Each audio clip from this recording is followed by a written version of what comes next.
What's going on, guys? Panther here, bringing you our APA Wi-Fi Season 2 Week 3 battle against KresselleKey and the Adelaide Umbreons. So, guys, as you can see, again, we are unfortunately having to bring this post-commentary again. Had to actually wake up to battle Cress. She is in Australia, so the time zones are pretty big difference for us, time zone-wise. So, yeah, I had to wake up like at 6:45, and I was at the beach and I couldn't live comment. So I'm really hoping here in week 4 I will be able to bring some live com to the table though. So hopefully that happens. But we're gonna dive right into this here and see what we have. So Cress's team is incredibly threatening. She has the Scizor, Clefable, Salamence, Nidoqueen, Electivire, and Hitmontop that she brought. So Salamence, the Clefable, and the Scizor are all very, very scary for my team to deal with. Now, as you can see, I did not bring my Kyurem Black this week. Offensively, Kyurem didn't do bad. I could put HP Fire on it and been fine against the Scizor. And then she really didn't have anything she wanted to switch in, because I could go for like Iron Head against Clefable. And nothing really wanted to switch in to take one of Kyurem Black's attacks. But she had a lot of Pokemon that threatened me. A banded Scizor Bullet Punch did a lot. Even a non-banded Bullet Punch did a lot, to be completely honest. Salamence could come in and threaten me out. And Salamence is absolutely horrifying for my team to deal with, if you cannot tell. I have the Mega Gardevoir, the Crocodile, Magnezone, Volcarona, Hitmonchan, Gardevoir, and Suicune. Now, see, the thing is he doesn't set up on anything except for my Crocodile. And, you know, hopefully I never would have been put into a position where it would have came in on Crocodile and was able to set up a D-Dance. Now, I did have a plan. If it did get up a D-Dance, even if it was Z-move, my Suicune ate it. So, Suicune could come in and tank any hit he wanted to go for and knock it out with Ice Beam. And if that still didn't kill, I had my Hitmonchan to go for the Bullet Punch after that. Volcarona, as you can see, has a fantastic matchup, except for one mon in particular, and that is Unaware Clefable. So the Volcarona just goes off here if I can get rid of the Clefable. But anyways, we're going to go ahead and jump into things and see how it goes. I want to go ahead and get my rocks up just as soon as possible. So I choose to lead Crocodile here, as I believe she leads with the Nidoqueen. Now, she does have three forms of hazard removal on her team right here, but I want to pressure her with those Stealth Rocks because it'll be really helpful. So, like I said before, everything on my team basically threatens out the Salamence. It can't set up on hardly anything on my team. My Magnezone is Choice Specs with HP Ice, Ice Punch on the Hitmonchan, HP Ice on the Volcarona, Ice Beam on the Suicune. Now, I wanted my rocks up because Suicune actually was guaranteed the Yoko on Mince with rocks up, so that's what I really wanted. Now, she does go out to the Clefable here on my EQ. So, as we can see, it's kind of a weirder spread. I'm pretty sure it was like max HP, max special attack. I did have the taunt. I didn't know quite what it wanted to do, but I just knew I could go right out into my Magnezone and threaten it out no matter what it wanted to. Even if it was calm-minded, Specs Magnezone takes it on really well. So I'm free to fire off my Flash Cannon here, which is what I click. Scizor wasn't coming in on this thing. I knew maybe like the Nidoqueen or like an AV Electivire potentially could have came in here. But fire off a big Flash Cannon, as you can see, and that does a lot. So I knew this thing is Earthquake, so I want to go ahead and switch out here. I believe I go out into my Crocodile just to get the Intimidate off, and it's really not going to take much. I am Mango Berry, so if she does get me low, I'll just pop my berry and come back up pretty full. So she goes for EQ here, so we can kind of tell that that's non-boosting damage. So maybe E-Belt, but I'm actually thinking Choice Scarf here at this point, just by kind of how she plays it later in the match. I don't think it ever switches moves up, so I'm pretty sure it was Choice Scarf. She goes out into Hitmontop. Now I take my opportunity to get the Stealth Rocks up, I do believe. Yep, there's my rocks. So I'm getting my rocks up. I figured the Hitmontop probably could have came in there, but he's free to spin these away. But this gets in my Gardevoir, and my Gardevoir puts the pressure on. My Gardevoir is really key. So here she's playing well. She's playing very well here at this point. She's making predictions. She's making good reads. She's taking a lot on Evire, but that's kind of necessary. It kind of is what it is. Now I know that the only thing she has that she wants to switch into this thing is either going to be the Scizor or the Nidoqueen. I'm pretty sure it's going to be the Scizor here on the following turn because I do have Psyshock to deal with the Nidoqueen. So I'm going to predict the Scizor here this turn and go for my HP Fire, which will 100% knock this thing out if it is not Okaberry. So I fire off my HP Fire here after my Mega Evolution. Come on, and go ahead and get that Mega off. Now I'm nice and Mega, nice and shiny. Shiny Mega Gardevoir looks awesome. Fire off my Hidden Power. It pops Okaberry, so unfortunately we do not pick up that kill here. But that does a ton of damage. Now I know it can roost here. But I wasn't in a position where I wanted to lose my guard because my Gardevoir really put in a lot of work, and I really wanted to keep it around for Clefable too because I did have taunt on it. So I want to be able to taunt that thing later. So I predict the Bullet Punch here actually, and he actually goes for the U-turn. So good play on his part. I switched to my Volcarona there, but it's really all I had that I wanted to switch in. She U-turned there to prevent herself from being trapped, I'm sure, but I didn't want to bring my Suicune because I really needed Suicune at full. So she goes out into the Nidoqueen here. This kind of tells me that she has some type of rock move. So I'm definitely threatened out by this thing. So I go right back out in my Crocodile here because it's going to eat whatever hit he wants to go for. Even if it's like Ice Beam, it'll just... actually, no, I go Hitmonchan. Wow. So I predicted the Rock Slide there, I guess. I knew she was going to Rock Slide, though. I really thought I'd go into Crook. So I go out into my... Hitmonchan here, just presumably to fire off an Ice Punch, I'm guessing. Yep, so I know Ice Punch is coming here. If not, I'm an idiot. There's no reason to drain, there's no reason to predict or anything like that.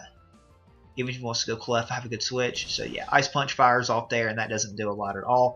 And we see she's Rocky Helmet, so she gets us a little bit further down with that there. But she takes that toxic damage, so that is what it is there. So now I go hard Gardevoir. Because if he wants to Toxic again, I can take that. If he wants to Close Combat, I can take that. I do know this thing gets Bullet Punch, but I'm out of range of Bullet Punch here at this point. So if she wants to trade me her Hazard Removal for my guard, I'm okay with that. Because after Bullet Punch and Toxic, it's going to leave me a little low. She can come in Revenge, kill me with Scizor. Or Electivire or something like that. But I'm free to fire off a Hyper Voice now because Scizor can't switch in. Or no, actually fire off a Psyshock here because it hits the Hitmontop, but it also hits the Nidoqueen if it wanted to come in. So I did fire off the Psyshock there. And as you can see, that's definitely enough to pick up the kill on the Scizor. So Scizor is down here now at this time. First kill of the battle, so we get rid of a huge threat to our team there, and it kind of makes things a little bit easier for my Suicune now because I only am here to deal with the Salamence now. So I've just got to keep Suicune at full for Mints, and I should be okay unless Clef's something crazy. So she goes out to Electivire.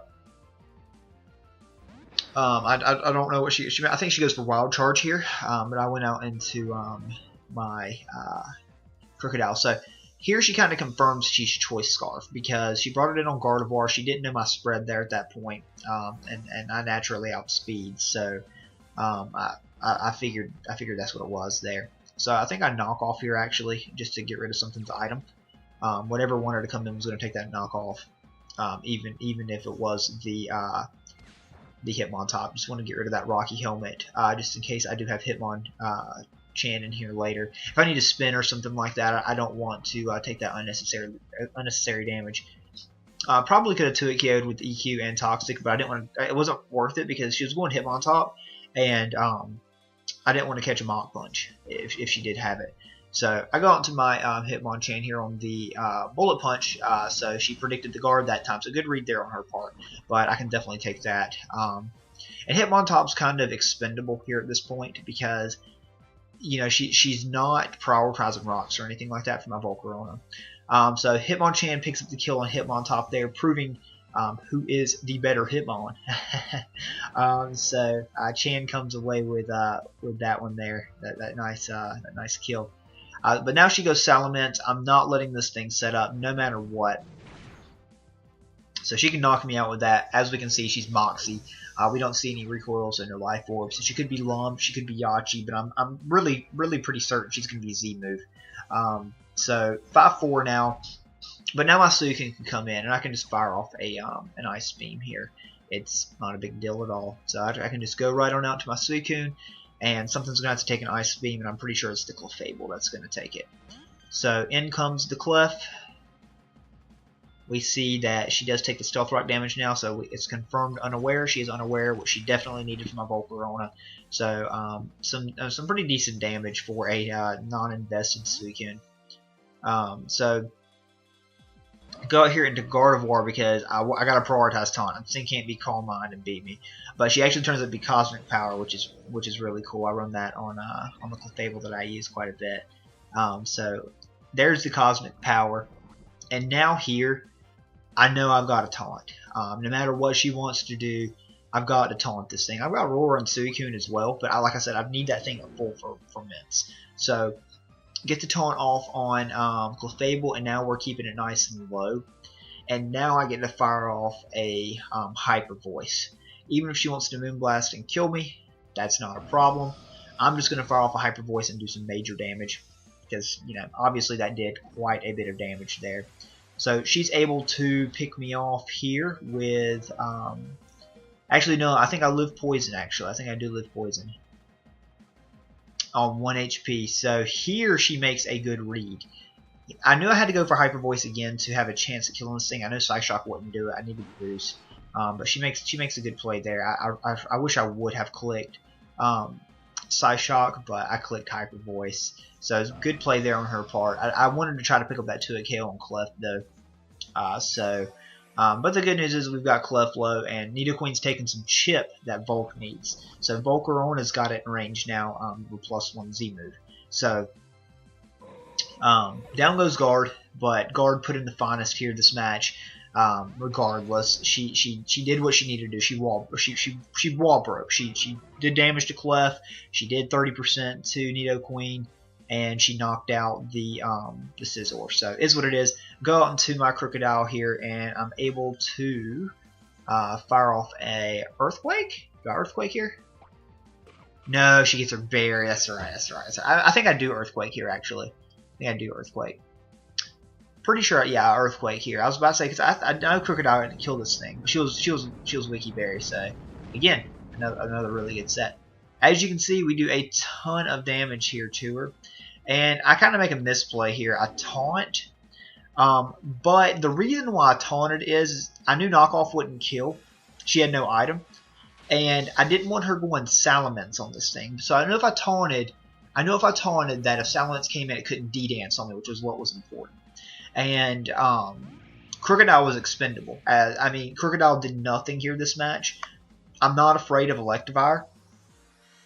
So I'm able to come in on this thing now that it's taunted and set up. So it also gave me the opportunity to set up with my Volcarona. So I've got this thing taunted. All I can do is what I thought could Moonblast me. But she's got HP Rock and absolutely rocks my world. But I'm able to pick this thing off here, and at this point, I think it's over. Because even if I don't get this Fiery Dance boost, I've got the Z move for the Nidoqueen, which knocks it out. So I'm up 3-0 here at this point. I'm pretty sure it's good game. Because Crocodile's dead, the Clefable's dead, and at this point I realized that I actually left my Z Crystal off, so I'm like, dang. So I fire off my HP Ice because that was the next best option. I kind of wish I would have fired off my Fiery Dance here because it would have done an absolute, it would have killed this thing, and I may have gotten the boost again, which would have taken care of Nidoqueen on the following turn. But it is what it is. So I've got to. I know it's not over yet because that Z Crystal. So this is going to do some massive damage with HP Ice. I think it was like 60 to 71% that I was going to do, and you know, obviously it doesn't knock it out. So I wasn't sure of her spread or anything like that, but you know, she's able to come in and pick me off. Now the thing is here. The thing is that I'm still not in a super great position here. So I got into my Suicune, and it really all depends. If she's like max speed Nidoqueen, she's in good shape. But I've got like 100 speed EVs on my Suicune because I forget what I crept off the top of my head. But as you can see, she actually outspeeds me. So I was shocked. Not only did she eat that HP Ice, so she had to have, I don't know what her spread was. It was something crazy. So she had a lot of speed to take on this. So I'm a little worried because Salamence could definitely knock me out here. So I calc it, and the non-boosted Z move only does like 128 max. So I'm in a good shape here if I don't get crit. So that's really the thing, is don't get crit, and you'll be in good shape. So she fires off her Supersonic Sky Strike. As you can see, fantastic animation. Mint is so scary with Z moves, man. Moxie Z move, Dragon Dance, just busted. So 30 HP, it does like 120 some damage. Pop my Mago, doesn't matter here at this point. And it's definitely in range of the Ice Beam from Suicune, the GOAT, and we pick up a nice 2-0 victory. So it didn't matter much in the long run. We just would have gotten a cool Volcarona sweep if I would have removed my Z Crystal. So it scared me because it gave me a chance to lose with the crit if she would have had Earthquake for Magnezone, obviously, because Fire Blast wouldn't have been enough to knock me out, but she very well could have had EQ. So Suicune came through in the clutch there. That thing is a monster. Favorite water type Pokemon for sure, hands down. Suicune is the best. But that was a really good match from Cress there. Be sure to check out her channel. It will be in the description down below, guys. So we're 2-1 now with a +6 differential. I'm only losing to Jock in week 2. That one there lost there. So unfortunate, but we have some good momentum going into week 4 against Automatic next week, who is 3-0, I believe. So hopefully we're able to give him his first loss of the season next week. Really looking forward to that, and looking forward to that battle. But guys, thank you so much for watching. Be sure to hit that like button down below, and until next time, we'll see ya.